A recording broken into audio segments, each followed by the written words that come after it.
My name is Tom Campbell. I am the president of DC Capital Partners, which is an investment firm that has investments that operate throughout the Middle East and here in the United States.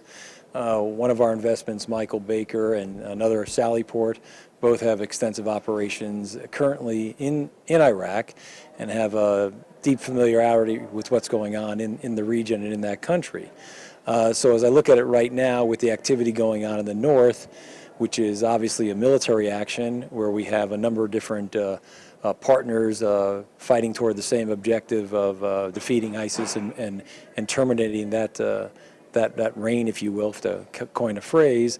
The important thing I think right now is to start looking to the future and start looking at what happens after the partnership there between the people of Kurdistan, the other Iraqi forces, the United States and its support, and other allies as a group are working together toward a common goal. But again, it's a military action right now, and I think we have to start thinking past the military action in terms of what we do past the next, call it, 6 months.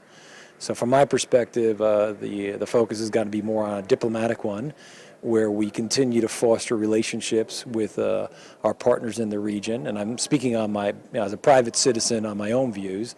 I obviously have a number of advisors, and I take their advice, one of them being former General Tony Zinni, among others. And I think in listening to them and others, and having just come back from the region in August, I have a pretty good perspective on terms of what's going on there. But there's a diplomatic solution. It has to basically embrace not only Kurdistan, but we have to come to grips with what we do together with the Sunni and the Shiite, and come up with a coordinated approach, a joint approach on what we do. I think from a business perspective, there's a tremendous amount of opportunity in Kurdistan. I would also say there's tremendous amount of opportunity elsewhere in Iraq. So I'm excited about the opportunity, and we're going to try to continue to foster relationships in the north with our friends in Kurdistan. They're obviously a very important ally of the United States going forward, as is Iraq in general. So from my perspective, it's an interesting point of time. We're at a inflection point where leadership's required, and I'm hoping that with the president-elect and the new administration that we take advantage of the position we are right now, and we can help with those partners and push forward and have a positive outcome where we more or less wipe out and defeat ISIS and stabilize not only Iraq but stabilize the rest of the region, which includes obviously Syria.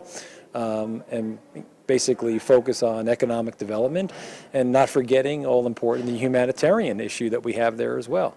So again, complex situation, but again, I'm positive in general, and I'm delighted to be part of helping the solution and supporting in any way we can as a private individual and a private company.